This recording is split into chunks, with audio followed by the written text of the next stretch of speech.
Avis vascular centre మన దేశంలోనే the best varicose vein hospital.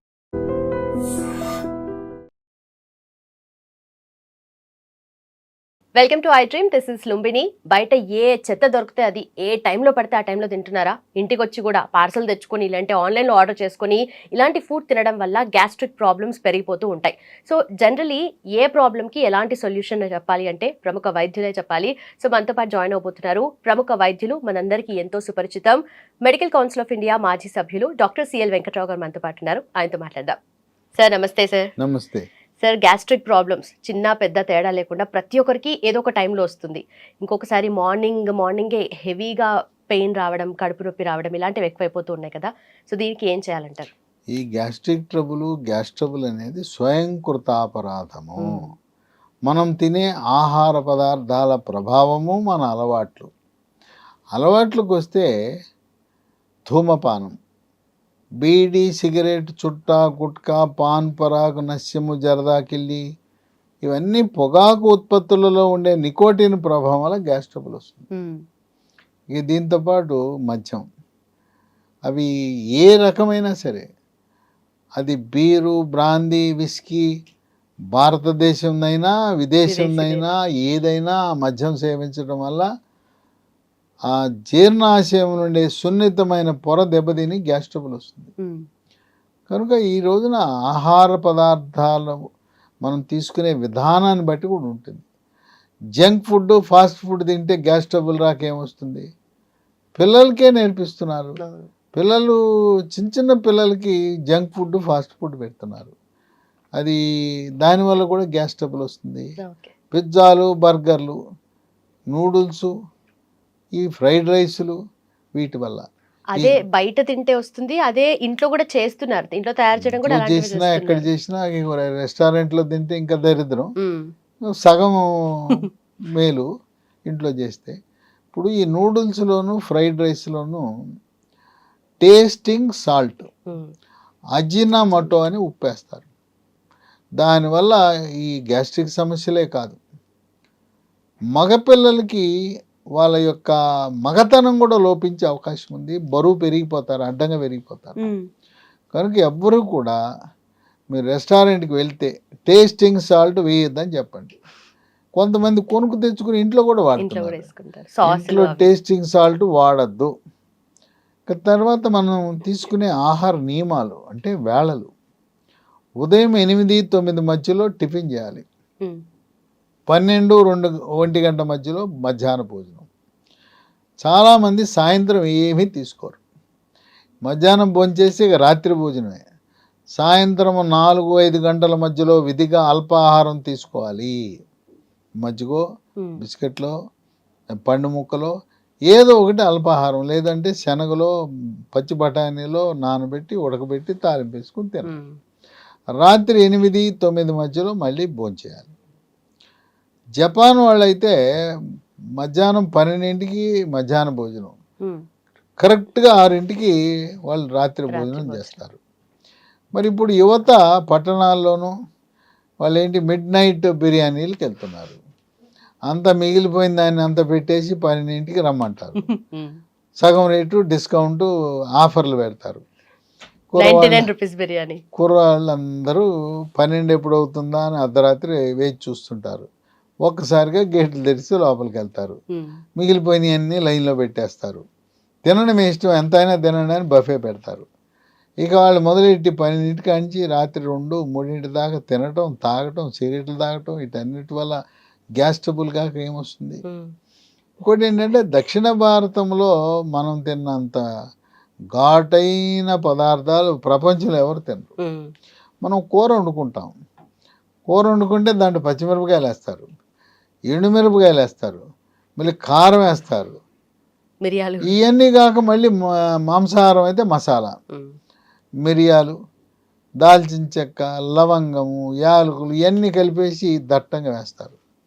ఇప్పటికీ కూడా గ్రామీణ ప్రాంతాల్లో మాంసాహారం తినేటప్పుడు కళ్ళంటే నీళ్ళు రావాలి, నాలుక మండాలి, అప్పుడు కానీ వాళ్ళకి తిన్న ఆనందం కలగదు. చప్పసప్పుగా ఉంటే మాంసాహారం వాళ్ళకి నచ్చదు. ఆ విధంగా ఈ ఘాటైన పదార్థాలు, మిరపకాయలు ఇవన్నీ వాడటం వల్ల జీర్ణాశయం నుండి సున్నితమైన పొర దెబ్బతిని గ్యాస్ ట్రబుల్ అనేది వస్తూ ఉంటుంది. ఈ గ్యాస్ ట్రబుల్ పులుపు, కారము, మసాలా అవి కనుక పరిమితంగా తింటే రాదు. ఇంకా కొంతమంది పార్శ్వ నొప్పి, నడుము నొప్పి, మోకాళ్ళ నొప్పులు, తలనొప్పి అని సొంత వైద్యం నొప్పి ట్యాబ్లెట్లు వాడేస్తారు. నొప్పి ట్యాబ్లెట్లు వాడటం వల్ల కూడా గ్యాస్ ట్రబుల్, గ్యాస్ట్రిక్ ట్రబుల్ వస్తుంది. వాళ్ళకి ఆహారం తీసుకోవడం తప్పనిసరి. ఇక కొంతమందికి తేపులు వచ్చేస్తుంటాయి. ఆ తేపులు ఎంత పెద్దగా వస్తాయంటే చుట్టుపక్కల వాళ్ళందరూ ఈ వెంక చూస్తుంటారు. ఒక ఆఫీసులో తేపాడంటే, మీటింగ్లో ఎక్కడైనా తేపాడంటే అందరూ వాడి వెంక చూస్తారు. అవమానానికి గురవుతాడు.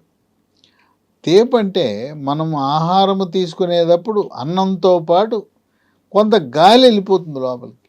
నిదానంగా తినాలి, నమిలి మింగాలి. ఆ గాలి మళ్ళీ వెనకొచ్చే ప్రక్రియ తేపులు. ఇక పొట్ట ఉబ్బిపోతుంది. పొట్ట మీద కుట్టుకుంటే డబడమా డమడమా అనే శబ్దం వస్తుంది, బెలూన్ లాగా ఉబ్బిపోతుంది. లోపల గుడుగుడా శబ్దాలు వస్తాయి. వీడికే వినపడితే పర్వాలా, కొంతమందికి పొట్టలో ఉండే గుడుగుడ శబ్దాలు పక్కాడికి కూడా వినపడతాయి. ఇది అయిపోయిన తర్వాత అపానవాయువు, శబ్దముతో కూడిన అపానవాయువు, వాసన, వీటిని మనం పిత్తులు అంటాం. ఇవి ఇంట్లో ఉంటే పర్వాలేదు, ఎక్కడో మీటింగ్లో ఉన్నప్పుడో లేదా ఆఫీసులో ఉన్నప్పుడో ఈ పిల్లలు బాంబేశాడు అని ఎక్కిరిస్తుంటారు. తోటి పిల్లవాడిని, ఒరే ఆడు బాంబేశాడు రా అంటారు. ఇది వాళ్ళ యొక్క వ్యక్తిత్వానికి మచ్చ వస్తుంది, అవమానానికి గురవుతారు. ఇవన్నీ కూడా గ్యాస్ ట్రబుల్ వల్ల వచ్చే అనర్థాలే. ఇంకా కొంతమందికి ఒక అపోహ ఉంది. ఏంటి అపోహ? పప్పు తింటే గ్యాస్ వస్తుంది కదా అంటారు. కందిపప్పు, శనగపప్పు, పెసరపప్పు, మినపప్పు ఇవి తింటే గ్యాసు రాదు. ఇది కేవలం అపోహ మాత్రమే. ఈ పప్పులకి ఇంకోటి కూడా చెప్తుంటారు, ఆపరేషన్ చేసిన కుట్లు చీమ పడతాయంట కదా పప్పు తింటే అంటారు. పప్పులో ఉండేది మాంసకృతులు. ఆ మాంసకృతులు కుట్లు త్వరగా మాంతానికి ఉపయోగపడతాయి. కనుక పప్పు తింటే గ్యాస్ రాదు. పప్పు తింటే ఏదైనా గాయం అయితే వాళ్ళు పప్పు తినకూడదని ఏదో చెప్తుంటారు. ఇది మూఢనమ్మకం. పప్పు తింటే గాయము త్వరగా మానును. ఇది మనం గమనించాలి, ఏ రకమైన పప్పు ఏదైనా. తర్వాత కొంతమందికి మానసిక ఒత్తిడి, కుంగుబాటు, టెన్షను, డిప్రెషను, భార్యాభర్తల మధ్యన కలహాలు, ఆర్థిక సమస్యలు, ఈఎంఐలు కట్టేశాడు, జీతం అంతా ఈఎంఐలకి సరి, ఉన్నపళంగా ఉద్యోగం పోయింది, ప్రైవేట్ ఉద్యోగం. అప్పుడు తీవ్రమైన ఒత్తిడికి గురవుతారు. ఆ తీవ్రమైన ఒత్తిడికి గురవటం వల్ల దాని ప్రభావం పేగుల మీద పడుతుంది. దాన్ని ఇరిటబుల్ బవల్ సిండ్రోమ్ అంటారు. ఆ ఇరిటబుల్ బవల్ సిండ్రోము యోగా, ప్రాణాయామము, ధ్యానము, వ్యాయామం చేస్తూ మన సమస్యలను అధిగమించడానికి ప్రయత్నిస్తే ఉపయోగపడుతుంది. ఈ ఐబిఎస్ ఉన్న వాళ్ళు గంటకి టాయిలెట్కి వెళ్తారు. విరోచనం వచ్చినట్టు ఉంటుంది, రాదు. కాస్త గ్యాసు జిగురైపోతుంది. లేదు ఒకరోజు మలబద్ధకం, ఇంకో రోజు విరోచనాలు. వెళ్ళిన తర్వాత ఆ గంట సేపు టాయిలెట్లో కూర్చుంటారు. ఒకటి మల విసర్జన అనేది ప్రతిరోజు భారతదేశంలో ప్రతిరోజు ఉదయాన్న మల విసర్జన జరగాలి, సుఖ విరోచనం జరగాలని కోరుకుంటారు. పాశ్చాత్య దేశాల్లో వాళ్ళు పీచు పదార్థం అధికంగా తినరు, ఎక్కువగా మాంసాహారం మీద ఆధారపడతారు. 3 రోజులకు ఒకసారి మల విసర్జన చేస్తారు. ఇక్కడ కొంతమందికి కొన్ని చెడ్డ అలవాట్లు ఉన్నాయి, మానుకోవాలి. టాయిలెట్కి వెళ్ళేటప్పుడు పేపర్ పట్టుకెళ్తారు, అక్కడ కూర్చొని పేపర్ చదువుతుంటారు. ఇప్పుడే మొబైల్ ఫోన్స్, వెస్ట్రన్ కమోడ్ మీద పేపర్ చదవటం. ఇప్పుడు అక్కడికి వెళ్ళి ఫోన్లు చేయటం, లేదా ఫోన్ వస్తే టాయిలెట్కి వెళ్ళి మాట్లాడటం, అది చేయకుండా పని. ఇంకా కొంతమంది నవలే చదివేస్తుంటారు. ఆ విధంగా అక్కడ ఫోన్లు మాట్లాడొద్దు, పేపర్లు చదవద్దు, వీక్లీలు చదవద్దు, నవలు అంతకంటే చదవద్దు. త్వరితగతిన మల విసర్జన ప్రక్రియని పూర్తి చేసి బయటకు వచ్చేయాలి. సో ఈ గ్యాస్ ట్రబుల్ వస్తుంటే ఏం చేయాలని రకరకాల మందులు వాడుతూనే ఉంటారు. మార్కెట్లో ఉన్న మందులన్నీ అయిపోయి ఉంటాయి. డాక్టర్ దగ్గరికి వెళ్తే ముందు నోట్లో పైప్ వేస్తారు, పైపుని గ్యాస్ట్రోస్కోపీ పరీక్ష అంటారు. లోపల నీకు పేగు రాపిడి ఉంది, తర్వాత పుండు ఉంది, మందులు వాడంటారు. వాడినంతకాలం బాగానే ఉంటుంది, మానగానే మళ్ళీ మొదలైపోతుంది. తర్వాత కొంతమంది వాళ్ళ అలవాట్లు మానరు. సిగరెట్లు మానకుండాను మందు మద్యం మానకుండా గ్యాస్ ట్రబుల్ తగ్గమంటే ఎట తగ్గుతుంది? తగ్గదు. కొంతమందికి ఆ మందు వాళ్ళు తాగే ముందు మేమిచ్చే గ్యాస్ ట్రబుల్ టాబ్లెట్ చాలా వీక్. ఆ మందు మద్యం అనే మందు చాలా పవర్ఫుల్, ఇదేమో చాలా వీక్. ఇది చెప్పడు. మీరు మందు ఇచ్చారు నాకు పని చేయలేదు అంటాడు, ఇంకా గ్యాస్ తగ్గలేదు అంటాడు. డాక్టర్లు మారుస్తుంటారు, హాస్పిటల్ మారుస్తుంటారు, పదే పదే ఎండోస్కోపీలు చేయించుకుంటుంటారు. అట్లాగే గ్యాస్ ఉన్న వారికి ఎండోస్కోపీతో పాటు, అదే గ్యాస్ట్రోస్కోపీతో పాటు పొట్టకి అల్ట్రాసౌండ్ స్కానింగ్ కూడా పరీక్ష చేయవలసిన అవసరం ఉంది. ఎందుకంటే కాలేయం కింద ఉండే చేదు తిత్తి, దాంట్లో రాళ్ళు ఉన్నప్పుడు పిత్తకోశంలో రాళ్ళు అంటారు, చేదు తిత్తిలో రాళ్ళు ఉన్నప్పుడు కూడా గ్యాస్ ట్రబుల్ వచ్చే అవకాశం ఉంది. అది ఉంటే దానికి మందులతో కరగవు. పిత్తకోశంలో రాళ్ళు మందులతో ఏం కరగవు. దాన్ని లాప్రోస్కోపీ ప్రక్రియ ద్వారా చేదు తిత్తిని తీసేస్తారు. తీసినా ఏమీ ఆటంకం ఉండదు జీర్ణ ప్రక్రియకి. పైత్యరసం అనేది కాలేయంలో ఉత్పత్తి అయ్యి ఈ పిత్తకోశంలో టెంపరీగా తాత్కాలికంగా నిలవ ఉంటుంది. అది తీసినా ఏమీ కాదు. కొంతమంది దీన్ని రాళ్ళు కరిగిస్తామని, అది మోసం. ఇంతవరకు పిత్తకోశంలో రాళ్ళు కరిగించిన చరిత్ర ఇంగ్లీష్ మందుకు లేదు, ఆయుర్వేదంకు లేదు, హోమియోపతి లేదు, యునాని లేదు, సిద్ధ లేదు. మోసం. అయితే మూత్రపిండంలో రాళ్లను చక్కగా వివిధ విధానాల ద్వారా కరిగించవచ్చు. ఆయుర్వేదంలో చక్కటి మందులు ఉన్నాయి. కనుక మూత్రపిండంలో రాళ్ళు కరుగుతున్నాయి కదా అని చెప్పి నువ్వు ఇక్కడ కరిగించమంటే ఇక్కడ కరగవు. కనుక దాన్ని నమ్ముకోవటం వృధా. కనుక ఇది ఇంకొంతమంది ప్యాంట్లు టైట్గా వేసుకుంటారు. టైట్ దుస్తులు వేసుకున్నప్పుడు పొట్ట మీద ఒత్తిడి వచ్చి అన్నవాహిక జీర్ణాశయం కలయికలు ఉండే కవాటం వదిలైపోతుంది. అప్పుడు జీర్ణాశయంలో ఉండే ఆమ్లము, హైడ్రోక్లోరిక్ ఆమ్లము రివర్స్ డైరెక్షన్లో వచ్చేస్తుంది. సాధారణంగా అన్నము కానీ ఏ వస్తువు, ఈ ద్రవం కానీ అన్నవాహిక నుంచి జీర్ణాశయంలోకి వన్ వే, వెనక్కి రాదు. ఆ కవాటం ఉంది, కానీ కవాటం లూజ్ అయిపోతుంది. టైట్గా ఉండే వస్త్రాలు వేసుకున్నా లూజ్ అవుతుంది. కొంతమంది చాక్లెట్లు అదే పనిగా తింటుంటారు. చాక్లెట్ తినేవాళ్ళు, లేదు సిగరెట్ తాగేవాళ్ళు, మద్యం సేవించేవాళ్ళు, వీళ్ళకి అది లూజ్ అయిపోతుంది. లూజ్ అయిపోయి వెనక్కి వెళ్తుంది. ఈ హైడ్రోక్లోరిక్ ఆమ్లం ఛాతీలోకి వెళ్ళి నొప్పి, మంట, కొన్ని సందర్భాల్లో హార్ట్ అటాక్ను పోలిన విధంగా ఉంటుంది. అమ్మో హార్ట్ అటాక్ అనే భయం కలిగించే విధంగా కూడా ఉంటుంది. కనుక ఈ గ్యాస్ ట్రబుల్ చాలా సమస్యాత్మకమైంది. ఇది చిన్నపిల్లలను కూడా వదిలిపెట్టట్లా. ఇంటర్మీడియట్ పిల్లలు ఎంత ఒత్తిడికి గురవుతున్నారు. వాళ్ళ అమ్మ నాన్న నీకు నీట్లో ఎంబీబీఎస్ గవర్నమెంట్ కాలేజీలో రావాలి, జేఈ పరీక్షలో ఐఐటీలో సీట్ రావాలి, నువ్వు ఐఏఎస్ అయిపోవాలి.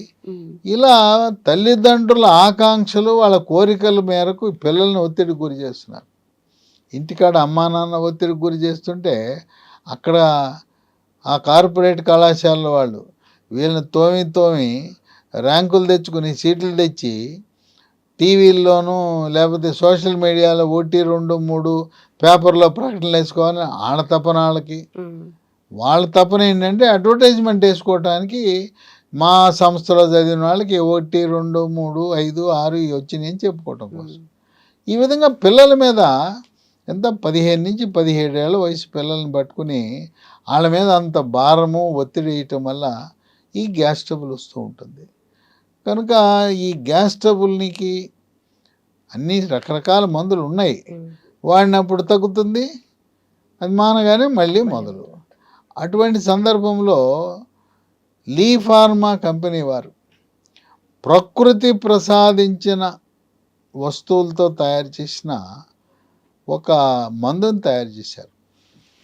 దాని పేరు లాఫెరిన్ బీసీ. లాఫెరిన్ బీసీ.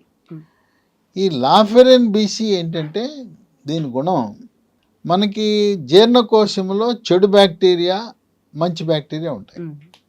ఇది జీర్ణకోశం నుండే చెడు బ్యాక్టీరియాని తరిమి కొట్టి మంచి బ్యాక్టీరియా గుడ్ బ్యాక్టీరియా మనకు ఉపయోగపడే సహాయకారిగా ఉండే బ్యాక్టీరియా శాతాన్ని పెంచి ఈ గ్యాస్ ట్రబుల్ నివారించడానికి ఉపయోగపడుతుంది. ఈ లాఫెరిన్ బీసీ ఒంటరిగా కాకుండా ఇసమప్రజోల్ అనే మందు లీ ఫార్మా వాళ్ళు ఇసమప్రజోల్ కూడా తయారు చేస్తున్నారు. దాన్నేమో పరగడుపున వేసుకోవాలి, అది కెమికల్ మందే, అది ఆ ఇంగ్లీష్ మందు. ఆ ఇంగ్లీష్ని ఈ హెర్బల్ మందుతో ఆ ఇంగ్లీషు హెర్బల్ రెండింటిని కలిపితే ఈ రెండింటి దెబ్బకి గ్యాస్ ట్రబుల్ పూర్తిగా తగ్గిపోతుంది. ఎట్లా? అదేమో ఇసమప్రజోల్ 40 mg పరగడుపున రోజు వేసుకోవాలా. తీవ్రత ఎక్కువగా ఉంటే రాత్రిపూట కూడా పడుకునే ముందు వేసుకోవాలి. ఈ లాఫెరిన్ బీసీ ఉదయం టిఫిన్ తర్వాత ఒకటి, రాత్రి భోజనం తర్వాత ఒకటి, వరుసగా 3 నెలలు వాడాలి. ఇది సహజ సిద్ధంగా తయారైన ప్రకృతి ప్రసాదించిన ఔషధం. చూడండి, ఇక్కడ ఆకుపచ్చ చుక్క ఉంది అంటే దీంట్లో ఏ రసాయనాలు కెమికల్స్ లేవు. దీనికి డ్రగ్ అథారిటీ లైసెన్స్ కాదు ఇచ్చేది, food safety standards authority of India వాళ్ళు పర్మిషన్ ఇస్తారు. దీనివల్ల ఇది సురక్షితం, కాంప్లికేషన్లు సైడ్ ఎఫెక్ట్లు ఉండవు. అలోపతి మందులు షుగరు బీపీ గుండె జబ్బు అన్ని జబ్బులకు వాడుతున్న వాటితో పాటు కూడా దీన్ని వాడచ్చు. ఇది వాడి చాలామంది ఉపశమనం పొందారు, హాయిగా చక్కగా వాళ్ళకు శాశ్వత నివారణ. ఈ రోజు ఎంతకాలం ఎన్ని సంవత్సరాలు, కొంతమంది 20 ఏళ్ళు 30 ఏళ్ళు వాడుతున్నారు. ఇది గ్యాస్ ట్రబుల్ మందులు, రకరకాల మందులు వచ్చేసినాయి. ఓమెప్రజోల్, లాన్సోప్రజోల్, ప్యాంటోప్రజోల్, రాబెప్రజోల్, ఎన్ని మందులు వచ్చినాయి. కనుక ఇసమప్రజోలు లాఫెరిన్ బీసీ కాంబినేషన్లో 2 కలిపి వాడిన వాళ్ళు చక్కగా ఉపశమనం పొందుతున్నారు. ఇది కొంచెం కష్టతరమే దొరకటం. ఇసమప్రజోల్ దొరుకుతుంది కానీ ఇది కష్టం. ఎట్టాగో మీరు ఇది తెప్పించుకున్నారు కదా, వీళ్ళనే ఇసమప్రజోల్ కూడా పంపమనండి. అమెజాన్లో ఆన్లైన్లో లభిస్తుంది, లేదు కంపెనీ వారి వెబ్సైటు lehealthdomain.com కూడా ఆర్డర్ పెట్టుకోవచ్చు. లేదా మనం 3 ఫోన్ నంబర్లు ఇస్తా, వాళ్ళకి ఫోన్ చేయండి. లాఫెరిన్ బీసీతో పాటు వీళ్ళు తయారు చేసే లీ ఫార్మా వాళ్ళు తయారు చేసే ఇసంప్రజోల్ కూడా ఒక 28, నెలకు 28, 3 నెలలకు తెప్పించుకోండి. ఈ నంబర్లు 9100070480, 8977030218, మూడోది 9502897374. ఈ మూడిట్లని, ఈ నంబర్లు, ఈ వెబ్సైట్లు కూడా స్క్రీన్ మీద కనపడుతున్నాయి. డిస్క్రిప్షన్ బాక్స్లో కూడా మనం చూడొచ్చు. Right sir. ఈ నంబర్లు అన్నీ కంపెనీల వాళ్ళవి, మీ మందుల కోసం అన్నాను. ఏదైనా ఇంకా ఈ గ్యాస్ ట్రబుల్ గురించో ఇంకా ఏ అనారోగ్య సమస్య గురించో నాతో మాట్లాడాలంటే నా ఫోన్ నంబర్లు కూడా ఇస్తాను, మాట్లాడండి. నేను బిజీగా ఉన్నాను అనుకోండి, 2 నంబర్లు నేను ఇవ్వబోయి వాట్సాప్ నంబర్లు, దాంట్లో రాయండి. నా ఫోన్ నంబర్లు 9866080414, రెండవ నంబరు 9848055806. ఎంతో కాలంగా గ్యాస్ ట్రబుల్తో, అసిడిటీతో, పుల్లటి తేపులతో బాధపడుతున్న వారికి శాశ్వత పరిష్కారానికి లాఫెరిన్ బీసీ మనకి దేవుడు ప్రసాదించిన వరంగా మనం భావించాలి. Right sir. Done sir, thank you so much, thanks for information. So చూసారు కదా, ఎలాంటి హెల్త్ ఇష్యూ ఉన్నా సరే, అంటే చిన్న చిన్న డౌట్స్ ఉంటాయి, అవి అడగొచ్చో లేదో డాక్టర్స్ని అని అనుకుంటూ ఉంటాం కదా, అలాంటివి కూడా సార్కి కాల్ చేసి మీరు అడగొచ్చు. ఒకవేళ సార్ అవైలబుల్గా లేకపోతే వాట్సాప్లో చిన్న మెసేజ్ పెట్టేయండి, సార్ మళ్ళీ మీకు రివర్ట్ అవుతారు. అండ్ ఆల్సో డైజెస్టివ్ సిస్టమ్ హెల్తీగా ఉండాలి, మీకు అంత సపోర్టివ్గా ఉండాలి అంటే లాఫెరిన్ బీసీ. Thank you so much for watching, keep watching I dream.